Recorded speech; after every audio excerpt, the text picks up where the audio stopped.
지난주에 이어서 하도록 하겠습니다. 기독교 강요 4권 1장 10항에서 16항까지가 이제 분파하는 죄에 대해서 로바티아누스와 또 분리주의자에 대해서 이야기를 하고 있습니다. 그래서 지난 시간에 우리가 첫 번째 살펴보았고요. 참된 교회의 표징이 세 가지 것이다. 말씀 선포다, 바른 성례의 준수다, 그리고 하나님께서 정하신 기강이 실현되는 것이다 라는 것을 우리가 살펴보았습니다. 자, 그렇다면 말씀의 효과가 우리 삶 가운데 나타나야 한다는 것을 우리가 지난 시간에 나눴는데, 자신의 삶의 그 효력이 나타나야 참된 교회라고 이야기했습니다. 교회를 하나님의 집이라고도 이야기하지만 또 뭐라고 성경에서 이야기하고 있죠? 진리의 기둥과 터전이다. 거짓이 아니라 진리라고 이야기합니다. 이 말씀의 의미는 진리가 우리의 삶 가운데 살아있어서 우리 삶을 다스린다는 그런 개념이기도 합니다. 그래서 우리 안에 살아있다는 말은 우리 삶 속에서 진리가 나타난다, 증거된다, 보여진다 라는 말이기도 합니다. 그래서 교회 연합에 반항하거나 불순종하거나 분리하거나 분열하고 이간질하면 그것은 참된 말씀 사역을 반대하는 것과 바른 성례의 시행을 거부하는 것과 마찬가지입니다. 그리고 스스로 자신을 떼어서 분리하는 것과 하나님의 권위를 인정하는 것, 이것은 상반되는 것이죠.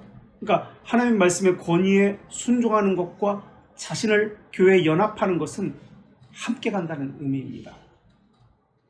그래서 우리가 교회를 떠난다고 할 때 어떤 경우에 떠날 수 있다라고 이야기했죠? 어떤 경우에만 떠날 수 있다라고 했습니다. 어떤 경우에만 떠날 수 있다라고 했죠? 참된 사역을, 참된 표징이 있는 교회에서 임의로 자신을 떼어나면 분열하는 자, 분리하는 자입니다. 왜 그렇게 합니까? 거짓 교인이기 때문에 그렇습니다. 내가 그 교회에 가는 이유는 그 교회의 그 훈련을 통해서 내가 참된 교회로서 하나님의 나라에 들어가기에 적합한 자가 되게 하기 위해서입니다. 다시 말하면 그 교회의 훈련에 내가 순종합니다 라는 개념으로서 그 교회에 가는 겁니다. 그래서 외적 수단, 말씀이라는 외적 수단, 성례라는 외적 수단에 대해서 동의합니다. 그것에 순종합니다. 외적 상징을 수용합니다 라는 뜻에서 그 교회에 가는 겁니다. 그리고 우리는 서약을 합니다. 세례시에 서약을 하는데 교회의 가르침을 따라서 순종하겠습니다 라고 하면서 예라고 대답합니다. 그런데 그러한 서약의 개념을 잊어버리고, 그리고 서약을 하지 않더라도 그 교회에 간다는 것은 그 교회의 질서, 기강, 외적 훈련, 외적인 수단에 순종하겠습니다, 기꺼이 따르겠습니다 하는 것을 표현하고 있다는 뜻이기도 합니다. 굳이 손을 들어서 서약을 하지 않는다 할지라도. 그런데 그것을 따르지 않습니다. 불순종합니다. 왜 그럴까요? 둘 중에 하나일 겁니다. 그 교회가 참된 교회가 아니거나 그 사람이 참된 신자가 아니거나 둘 중에 하나일 겁니다. 외적 상징을 무시합니다. 수용하지 않습니다. 그리고 자기 발로 그러한 것들을 다 걷어차버리고 떠나갑니다. 나갈 때는 교회를 욕합니다. 거짓 교회다 하고 떠나갑니다. 그 교회, 참된 교회에 외적 상징이 있다면 그 교회를 떠나가면 안 됩니다. 떠나가는 자는 분리주의자라고 불립니다. 이런 사람을 칼빈은 배교자다라고 이야기했습니다. 이러한 교회를 떠나가는 것은 예수 그리스도를 부인하는 것과 마찬가지입니다. 그 이유는 왜 그러냐면 하나님의 거룩한 진리를 부정하기 때문에 그렇습니다. 불순종함으로 하나님께서 주신 그 외적 질서, 외적 상징들을 대적하기 때문에 그렇습니다. 그리고 떠나갈 때는 항상 자기가 받은 상처만 기억합니다. 자기가 준 상처는 전혀 기억하지 않습니다. 그리고 남겨진 교인들이 받는 상처는 전혀 고려하지 않습니다. 이러한 자를 이단자다, 교회를 파괴시키는 자다라고 이야기합니다. 이것이 지금까지 얘기했던 기독교 강요 4권 1장에 나오는 이야기들입니다. 이러한 이야기를 하면서 이 분리주의자 노바티아누스의 이야기를, 도나투스도 마찬가지고요, 그 이야기를 언급하면서 이런 이야기를 하는 것이 기독교 강요입니다. 이 교회를 떠날 때는 이 교회가 분명한 거짓 교회라는 분명한 증거가 있어야 됩니다. 그렇지 않으면 분리주의자. 그런데 교회를 떠날 때 그런 것보다도 자기 감정에 의해서 떠나는 경우가 너무나 많이 있습니다. 그 교회 목사가 순전한 말씀을 선포하고 있는가? 바른 성례를 시행하고 있는가? 누구도 그 교회의 권위를 멸시하지 못하도록 기강을 견고하게 세우고 있는가? 예수 그리스도만이 머리로서 분명히 드러나고 있는가? 성도들은 그 외적 수단들을 수용하고 있는가? 또 수용한다는 말의 의미는 자기 삶에서 그 열매가 맺혀지고 있는가? 라는 것을 봐야 합니다. 그래서 참된 교회에 거짓 신자는 참된 교회를 버티지 못합니다. 반대로 거짓된 교회에 다니는 참된 신자도 그 교회를 버티지 못합니다. 다른 성향이 있기 때문에 그렇습니다. 반드시 나오게 되어 있습니다. 나와야 합니다. 빨리 나오면 나올수록 자신에게 좋습니다.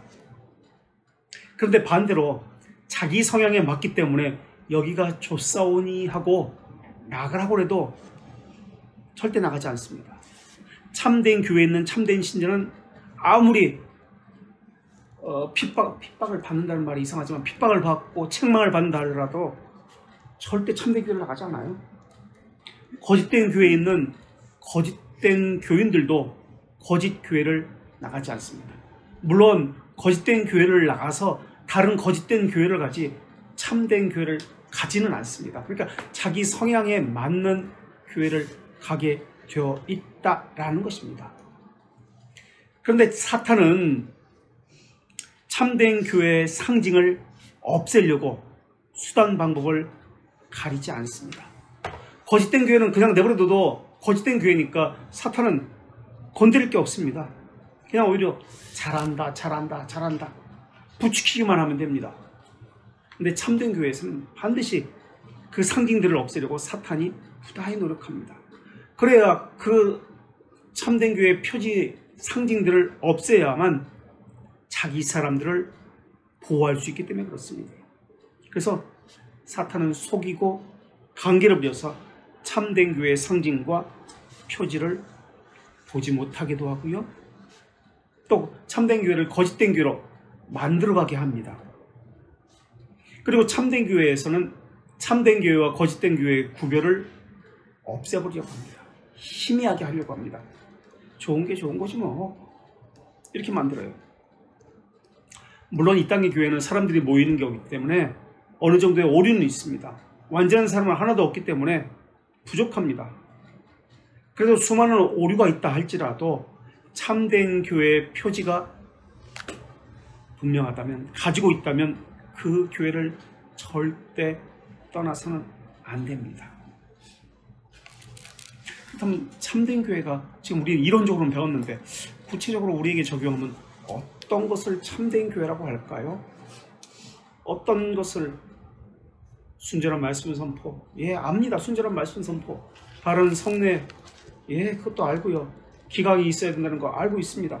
그렇다면 구체적으로 바른 말씀의 선포를 어떻게 해야 될 것인가 하는 문제가 나옵니다.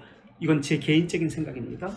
앞으로 이제 이 교회에서 혹시 떠나가게 되면 참된 교회를 찾을 때 이런 기준을 가지고 찾으면 좋지 않을까. 저도 이런 참된 교회라는 기준을 이런 것을 하면 좋지 않을까 하고 있습니다. 우선 몇 가지 기준을, 개인적인 겁니다. 이건 성경에 지지하는 것도 아니고 교리적으로 지지하는 것도 아니고 제 개인적인 겁니다.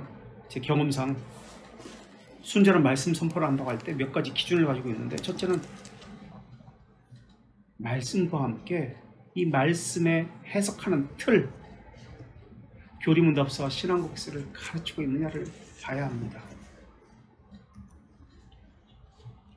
우리 장로교회가 고백하는 세 가지 일치 신조와 세 가지 일치 신조는 벨지카와 돌트레이트, 하이델베르크 교리문답서입니다.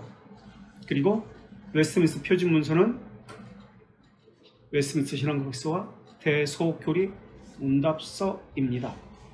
이런 것을 가르치는데 보통은 소교리 문답 쭉, 하이델베르크 쭉 이런 식으로 처음부터 그냥 가르치는데 뭐 그것도 좋습니다만은 좀 위험성이 있다고 봐요. 저는. 그럼 어떻게 가르치느냐? 대조해서. 만약에 그렇게 소교리 문답 쭉 가르치면은 조직신학적으로, 다시 말하면 신학자의 개인 의견에 의해서 또는 목사 개인 사상에 의해서 가르칠 수도 있다라는 것입니다. 자기 의견을 가지고, 자기 사상을 가지고 조직신학적으로 가르칠 수도 있기 때문에 그렇습니다. 그래서 그렇다면 어떻게 가르치느냐? 비교해서 가르쳐야 된다고 생각합니다. 그래서 우리가 돌트레이트를 보고 웨스트민스터에서는 어떻게 설명하고 있는지, 이거에 대해서 같은 성화다, 거룩이다 그러면 같은 거룩이라는 것을 가지고 서로를 비교해서, 그러면 사람의 오류, 사람의 개인적인 사상을 좀 더 줄일 수 있지 않는가라는 생각을 하게 됩니다. 그래서 서로가 서로를 비교해서 가르치는 교회면 좋겠다. 저도 그렇게 하고 있는데 그렇게 해야 된다고 생각합니다. 그래서 교리문답서와 신앙고백서를 가르치는 교회여야 하고요. 그리고 두 번째는 이 신앙고백서와 교리문답서의 기초는 기독교 강요라고 저는 생각합니다. 그래서 기독교 강요도 같이 배우면 좋다라는 생각이 듭니다. 그래서 여력이 되면 교리문답서와 함께 기독교 강요를 가지고 함께 살펴서 돌아보면 좋겠다라는 생각을 합니다. 그리고 세 번째는 교회사를 반드시 배워야 한다고 생각합니다.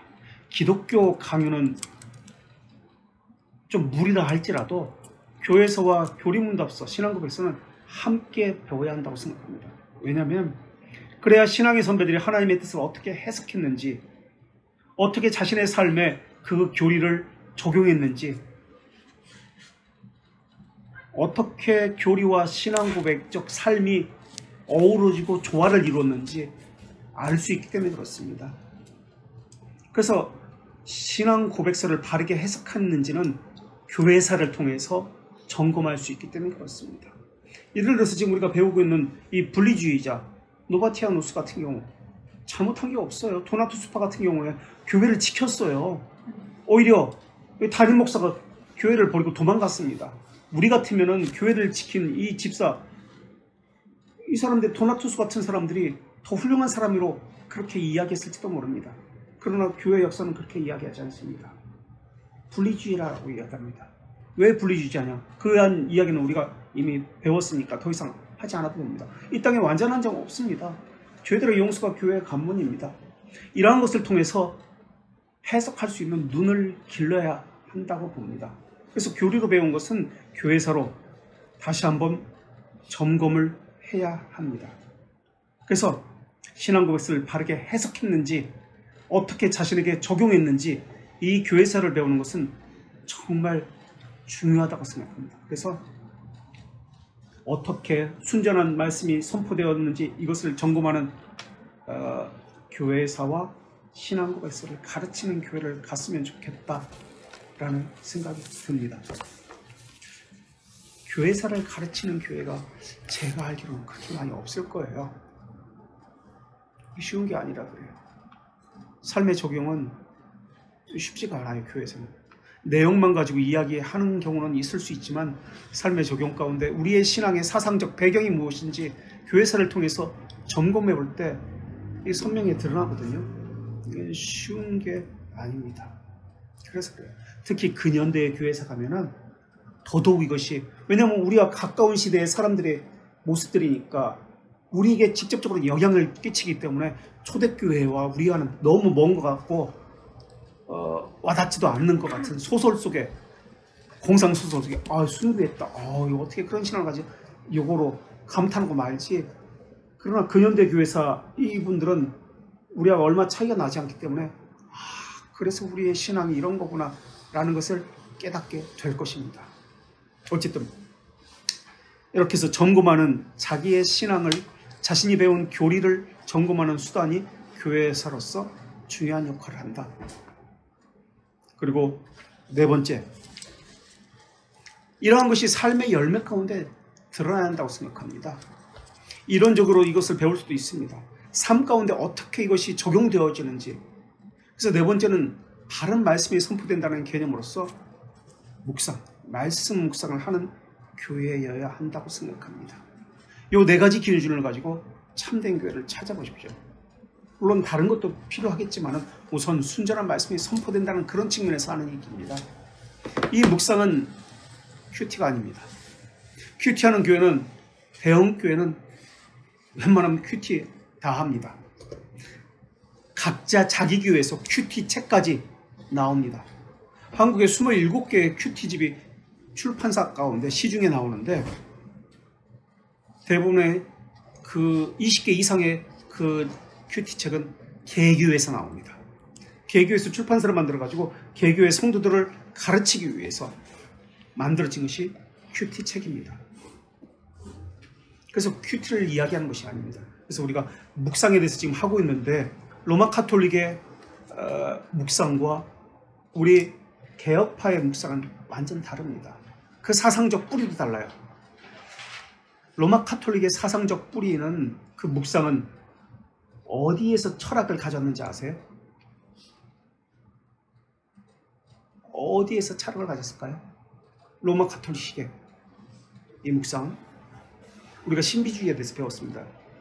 십자가의 성령, 이그나티우스, 노열라 같은 이런 사람들, 아빌라, 안 들려?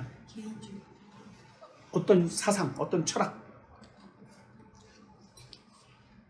얘기해보세요. 남편이 찔렀어. 남편이 찔렀잖아. 오늘 묵상에 썼더라고. 뭐라고? 내가 오늘 묵상 보고 아유 이쁘다 둘다 어쩜 그렇게 이쁘게 잘 쓸까 그 생각했어. 뭐라고 썼어요? 그래, 스콜라주의 아리스토텔레스 사상이에요. 아리스토텔레스의 사상을 바탕으로 스콜라주의는 토미즘이에요. 토마스 아퀴나스 사상. 그 사상을 배경으로 하고 있어요.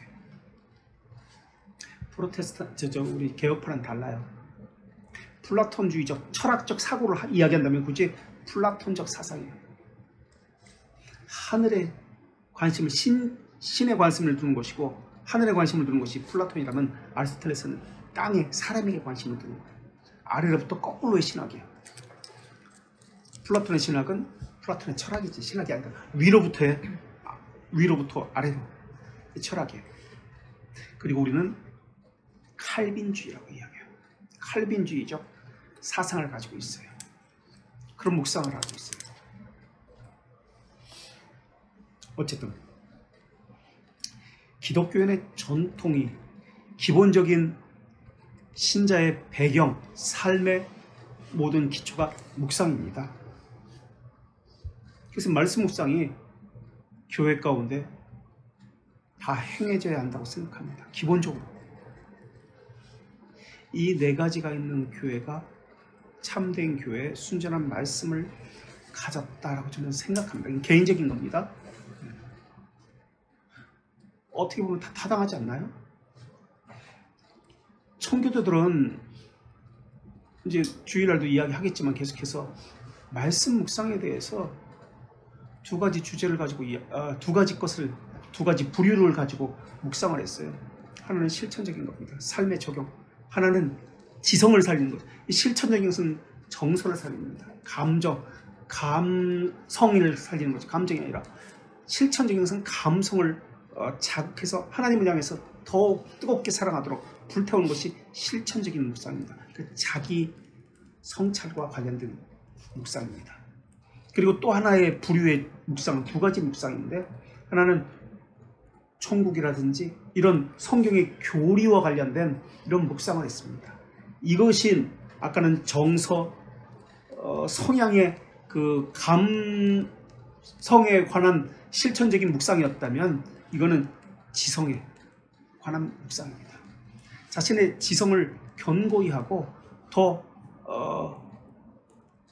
활성화시킨다고 할까요? 더 일으킨다고 할까요? 그런 묵상을 하는 거예요. 그래서 이런 청교도의 묵상은 성경에 종속된 묵상입니다.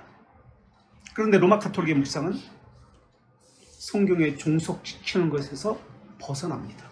그래서 인간의 상상, 사람의 중심이 있다고 했잖아요. 인간의 상상을 언제든지 활용하도록 그렇게 하는 것이 로마 가톨릭의 묵상입니다. 이 차이가 달라요. 그래서 로마 가톨릭의 묵상의 주제는 성경을 주제로 하는데, 예수님의 고난, 십자가, 죽음, 재판, 핍박 이런 곳에 관심이 있습니다. 그래서 그 속에 들어가서 상상력을 가지고 발휘하게 하는 것이 로마 가톨릭의 묵상입니다. 그러나 우리는 그렇지 않아요. 교리적인 묵상에 관심이 있습니다. 그래서 교리를 가지고 묵상을 합니다. 성경에 벗어나지 않습니다. 그런데 청교도에서도 묵상을 하는데 두 부류가 있었습니다. 어떤 부류가 있었냐면 성경에 종속시켜야 된다라는 그런 묵상을 주장하는 사람도 있었고, 아니다, 하나님께서 주신 이 이성, 상상력을 발휘해야 한다라고 했던 묵상을 주장했던 사람들이 있었습니다. 우리 묵상을 가지고 책을 썼던 대표적인 사람이 있는데 혹시 누굴까요? 어떤 사람들이 있을까요? 감옥에서 성경만 가지고 묵상을 합니다. 근데 책을 써요. 수많은 사람이 잡혀갔잖아요. 어떤 책이 대표적인가요? 묵상으로 책을 쓴 사람. 어떤 책이 있을까요? 감옥에서? 그렇지, 감옥에서 묵상을 했던 사람. 그래서 책을 썼어. 유명한 책이에요. 아무것도 없잖아. 자기 상상력으로 발휘해서 쓴 거야.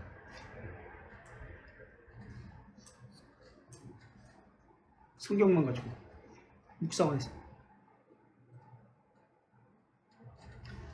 찔린 사람이 얘기해봐요. 찔렸으니까. 잘 기억이 안 나가지고. 저한테 얘기했었는데. 잘 기억이 안 나서 찔린 거야? 누구?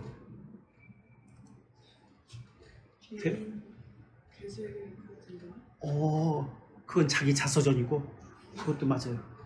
그건 자기를 성찰을 통해서, 묵상을 통해서 나온 거야. 그거 말고 천국으로 가는, 네? 그 여정을 묵상에서 쓴 사람이 있잖아. 그게 뭐예요? 철로역정? 철로역정. 대표적이잖아요, 그게. 대표적이잖아요, 그게. 뭘 가지고 썼겠어? 묵상으로 쓴 거예요. 그건 천국으로 가는 구원의 여정이잖아요, 그죠? 하나는 자기 성찰을 통해서 보고, 죄인 괴수에게 넘치는 은혜, 자서전을 쓰고 있잖아요. 자기 성찰. 또 하나는 교리적인 거, 성화, 거룩이라는 주제를 가지고 쓴 거잖아요. 그런데 주일날 얘기할 거니까 뺍시다. 어쨌든 더 나가지 말고, 어쨌든 이런 묵상들이 우리 신앙의 선배들의 전통이었어요. 구약도 마찬가지입니다. 이제 그 주일날 얘기할 거예요. 이건 구약도 마찬가지예요. 신약의 백성들도 묵상을 했습니다. 묵상은 어떤 사건을 통해서도 묵상을 할 수 있잖아요. 개미한테 가서 배워라. 뭐 메뚜기는 없지. 뭐가 있지? 뭐 누구한테 가서 토끼도 없지. 하여튼 뭐에 가서 배워라 이런 얘기들 있잖아요. 성경. 그건 개미를 가지고 묵상하라는 얘기가 아니라 그 안에 숨겨진 하나님의 일하심, 선하심, 하나님께서 어떻게, 그러니까 그 사건을 통해서 드러난 그 내면의 것을 가지고 그것을 끄집어내라 라는 것이거든요. 구약에서도 마찬가지예요. 우리 의식이잖아. 어떤 사건이잖아. 이것을 가지고, 그 사건을 가지고 이 대상으로 하되 그 사건 내면에 있는, 이면에 있는 하나님의 뜻, 하나님이 말씀하고자 하는 것, 이것을 묵상하라는 것을 이야기하고 있는 거예요. 예를 들어 의식, 번제단이다. 번제됐다. 의식이잖아요. 이것을 가지고 묵상을 할 때 구약 성도들에게 훈련을 시킨 거예요. 이 죽음의 의미가 무엇인가? 중보자라는 개념에 대해서 더 깊이 나가서 개념을 가지고 묵상하라는 뜻으로 이 사건을 줬던 거예요. 구약도 신약도. 어쨌든 이러한 묵상이 있는 교회, 성도들이 기본적으로 이렇게 네 가지 것이 있는 교회라면 저는 참된 교회라고 생각합니다. 순전한 말씀이 선포되는 교회라고 생각합니다. 이것만 보면 다른 거는 당연히 참된 말씀과 함께 따라올 것이라고 생각합니다. 혹시 다른 분은 어떻게 생각하는지 모르겠지만 제 개인적인 의견이었습니다. 참된 교회를 찾을 때 어떤 표징을 가지고 찾았나요? 어떤 기준 같은 게 있었어요? 말씀이 당연히 좋다라는 생각을 했겠지만 그 당연히 좋다라는 것을 어떻게 객관적인 입증을 할 수 있나요? 자기 개인적인 주관적인 감정이었나요? 무엇을 가지고?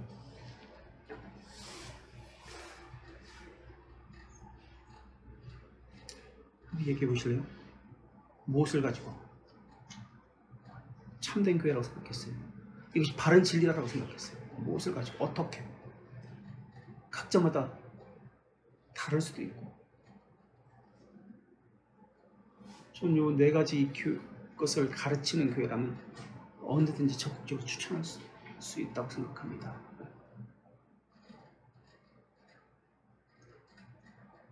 물론 과정 가운데에서 이 목사님을 가르치고 싶은데 못할 수도 있어요.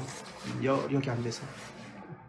그러나 그러한 개념을 가지고 있다면 저는 참된 교회다고 생각합니다. 한국이 그렇게 네 가지 것을 다 가르치는 교회가 얼마나 될까?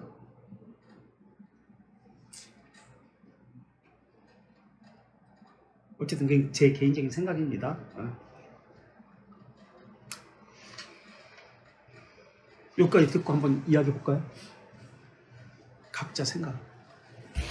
중요한 문제니까. 그래 중간.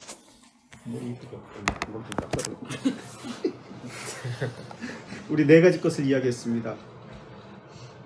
그래서 네 가지가 있는 교회가 참된 교회 표지와 제 개인적인 생각입니다. 관련되지 않는가? 그래서 교회 표지의 집행에 있어서 조금의 오류가 있더라도 교회는 또 교제하는 일을 소홀히 하면 안 됩니다. 보통 사람들은 자기 성격에 따라, 자기 생각하는 것에 따라 교회를 바꾸려고 하는 사람도 많이 있습니다. 자기가 보기에 좋은 대로 교회를 바꾸려고 합니다. 목사도 바꾸려고 그래요. 또 사람도, 같이 있는 지체들, 사람들도 바꾸려고 그래요. 그러면서 이런 게 교회지 하면서 여러 가지 이야기들을 합니다. 헌금을 그렇게 하면 안 되지. 성경금은 그렇게 하면 안 되지. 자기 생각에 따라서 교회를 바꾸려고 하고 구성 요소를 구성하려는 자, 이 분열하는 자입니다. 분리하는 자입니다. 참된 교회에 대한 항목들이 조금씩 다를 수는 있습니다.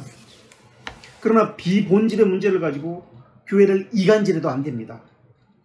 그렇다면 본질의 교리, 비본질의 것들이 어떤 것들이 있을까요? 반드시 이건 있어야 된다. 본질적인 문제다 하는 것과 이거는 꼭 그렇게 본질에 관한 것은 아니다. 이것은 의견을 달리할 수 있다 하는 것은 어떤 것들이 있을까요? 우리 본질에 관한 것은 우리가 알고 있는 대로 우리 초대교회에 세 가지 중요한 것들이 있죠. 예수님이 어떤 분이신가에 관련해서 어떻게 구원받는가? 예수님이 하나님이신가? 예수님의 중보자신가?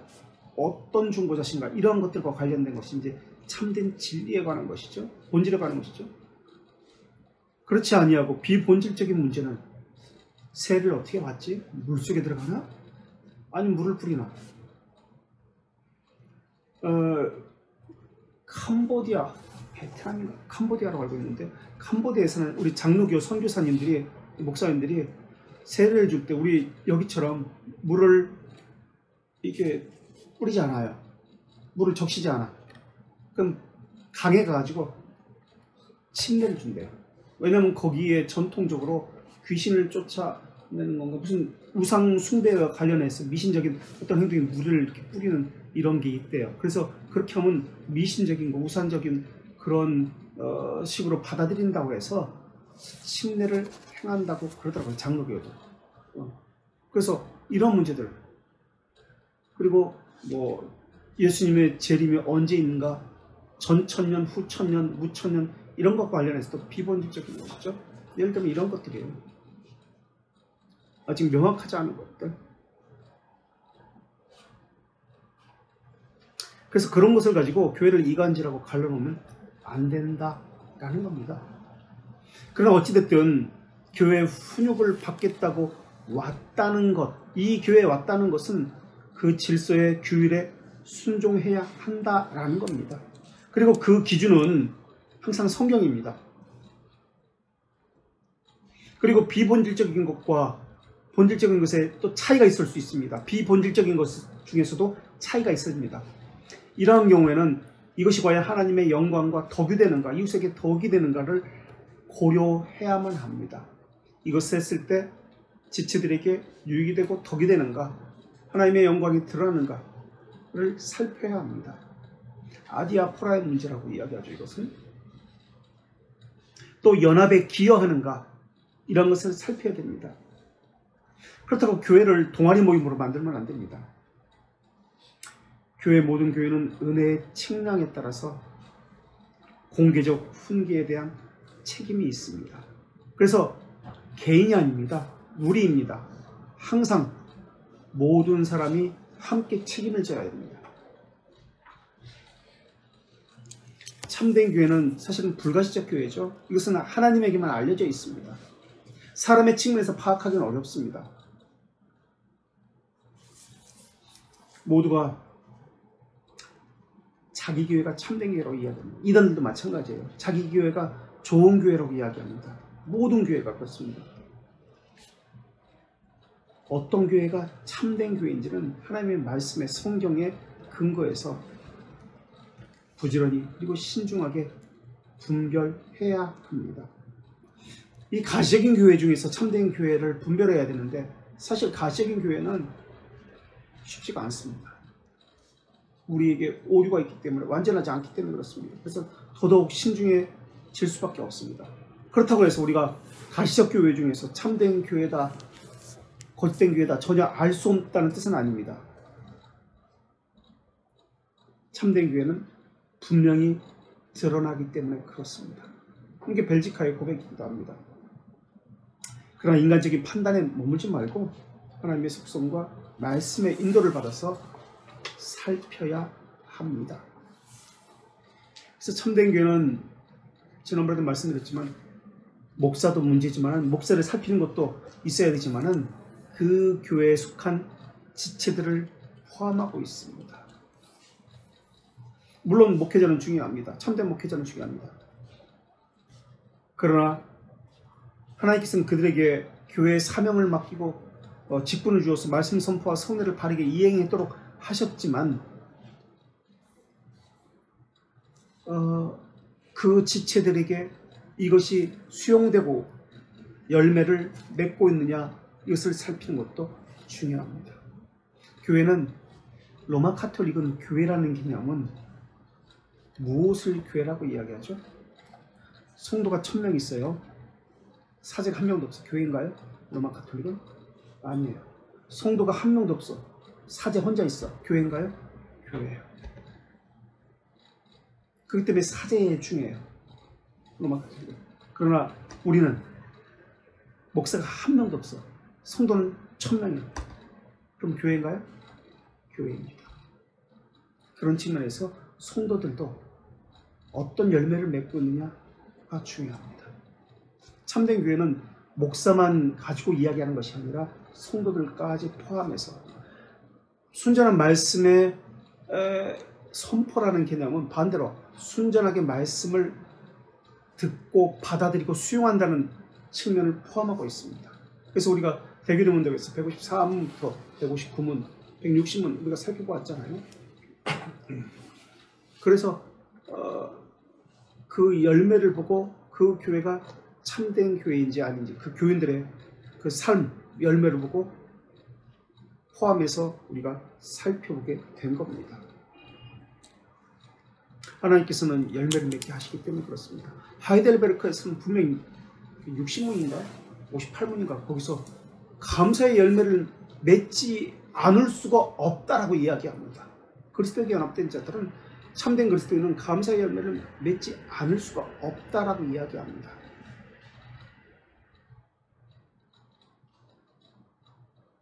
근데 오늘날 교회는 교회 예배를 또는 교회 신앙생활을 구경꾼으로서 참석하는 사람들이 많이 있습니다. 축도 끝나기 전에 도망가는 사람들 있잖아요. 그래서 예배 시간에 설교만 듣고 도망가는 사람 있잖아요. 그 교회의 질서를 따르지 않는 거지. 자기가 하고 싶은 대로 하겠다는 게 있잖아요. 죄를 고마는 거예요. 그래서 교회를 정할 때 성도들의 삶의 열매는 볼 수가 없기 때문에 그것까지 사실 고려해야 되지만 그거는 다녀봐야 알기 때문에 그래서 담임 목사님의 말씀 선포와 그 교회의 성경을 보고 참된 교회의 표지를 살피게 되는 겁니다. 이것 외에 다른 이유로 교회를 옮기거나 이탈하는 것은 자기 스스로 거짓 신자임을 증명하는 것 외에는 없습니다. 참된 교회를 떠나서는 구원은 존재하지 않습니다. 그것은 누구의 이야기인가요? 그래서 이것을 이용해서 로마 가톨릭을 떠나서는 구원이 없다라고 그렇게 이야기하고 있죠. 이것은 누구의 이야기인가요? 이것은 누구의 이야기인가요? 칼빈. 지금 우리는 노바티아누스를 이야기하고 있습니다. 그래서 노바티아누스와 싸운 도망간 담임 목사님이 있습니다. 그 담임 목사님이 누군가요? 노바티아누스와 그래서 신경질 와가지고 도망가라고 하는데 그냥 숨겨버리잖아요. 나중에 키프레나스.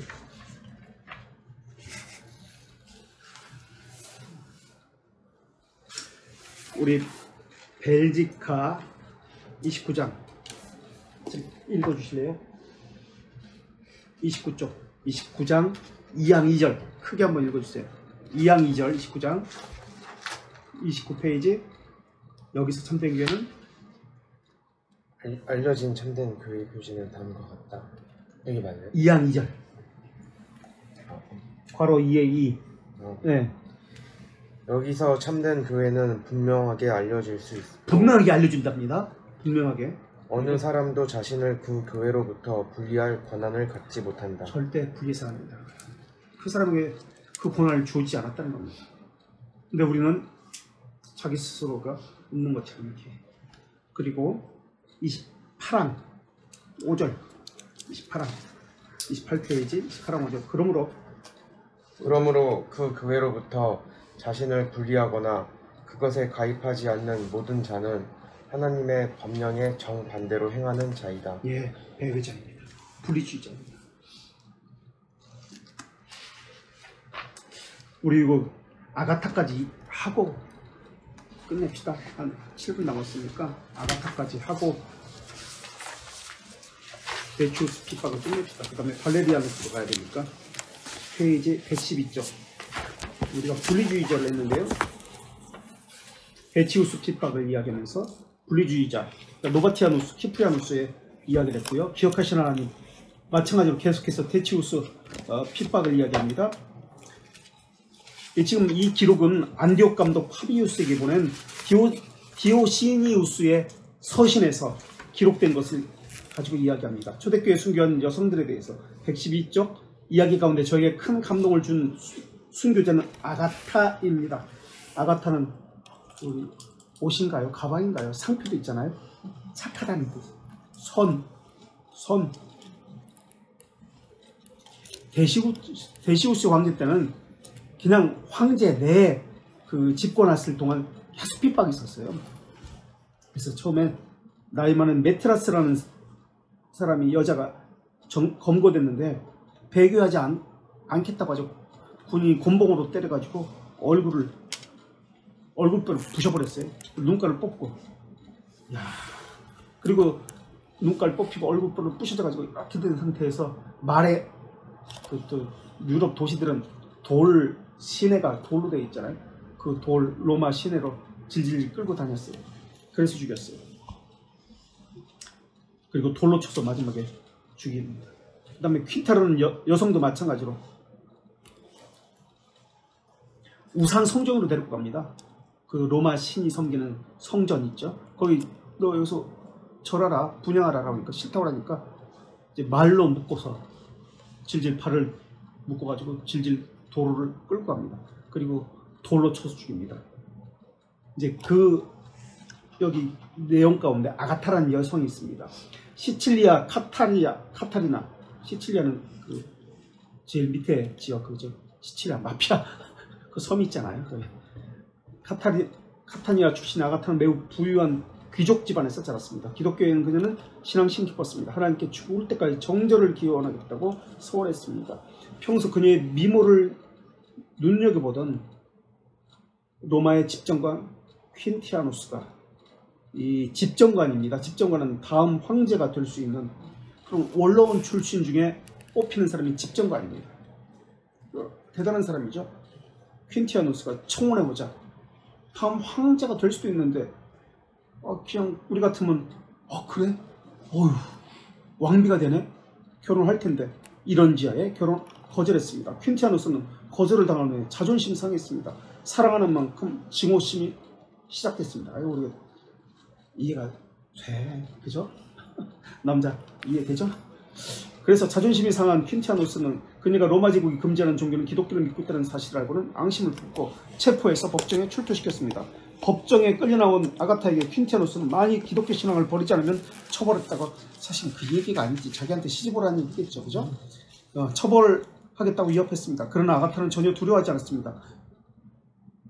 퀸티아누스는 집정관은 그녀에게 잔인한 고문 가운데 그녀를 감옥에 가두었습니다. 계속되는 고문에도 개의치 않고 자신의 신앙을 보수했습니다. 그러자 고문관들은 시뻘겋게 달군 쇠집게로 그녀의 양가슴을 잘라냈습니다. 그녀는 고통스러워 이렇게 말했습니다. 이 잔인하고 무자비한 자들아, 너희는 어빙의 젖을 먹고 자라지 않았냐? 어찌 일말의 부끄러움 느끼지 못했냐? 나는 어렸을 때부터 영혼의 젖을 먹고 자랐는데 너희들은 무엇을 먹고 자랐냐?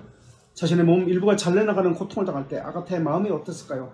당시 고문을 집행했던 고문관들도 이런 이야기를 들으면서 같은 이야기로 인간으로서 느낀 점이 없었을까요? 피투성이가 되어 극심한 고통을 느끼던 아가타는 다시 감옥에 갇혔습니다. 이제 여기부터는 전설 따라 삼천입니다. 이런 이야기들이 많이 나와요. 성인들의 이야기 보면은 이제 이런 이야기 많이 나오는데 깊은 밤중에 이 여인은 꿈인지 생시인지 모를 어떤 환상을 보았습니다. 갇혀있는 지하 감방에 광채와 함께 한 노인이 어린아이 손을 잡고 감옥에 들어와서 상처난 가슴에 약을 발라 주려고 했습니다. 그러면서 나를 기억하신 하나님, 우리의 모든 것을 아시는 하나님이라고 이야기합니다.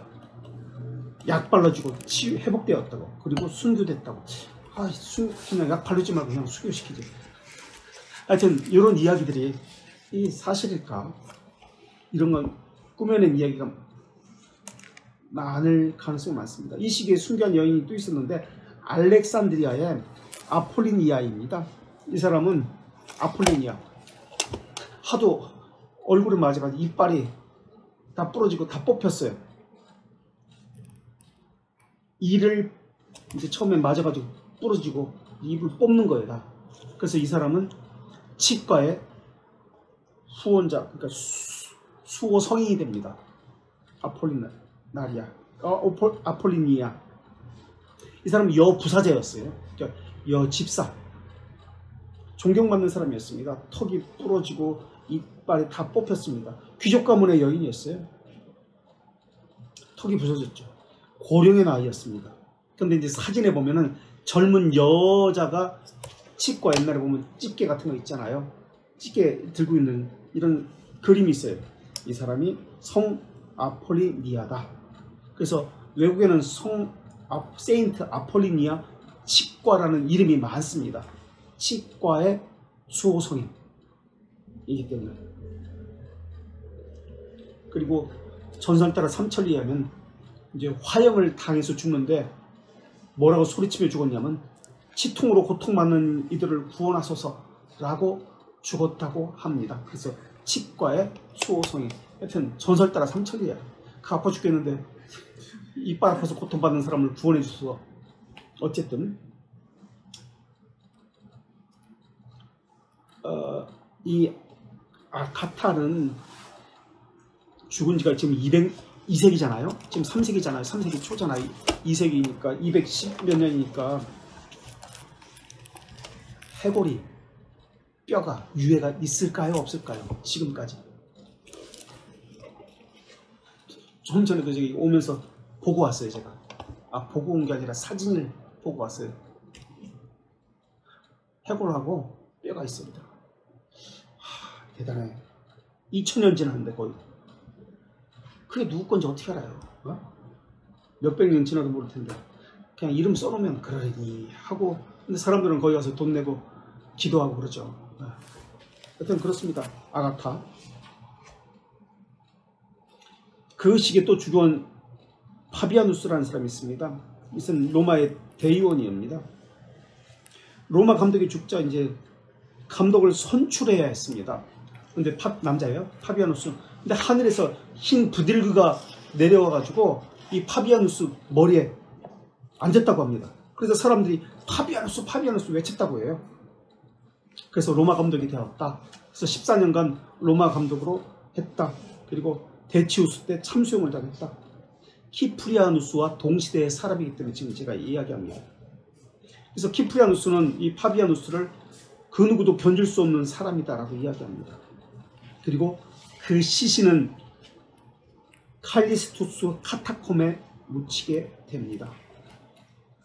이 로마로 가면 성지순례라는 이름으로 가게 되는데 그 카타콤을 반드시 가게 됩니다. 근데 가장 많이 성지순례객들이 가는 카타콤이 이 칼리스투스 카타콤입니다. 바로 이곳에 묻혀있는 사람이 파비아누스 로마 감독이고요. 또 그 입구에 60여 개의 그 카타콤 중에서 제일 유명한 카타콤이 이 카타콤입니다. 칼리스투스.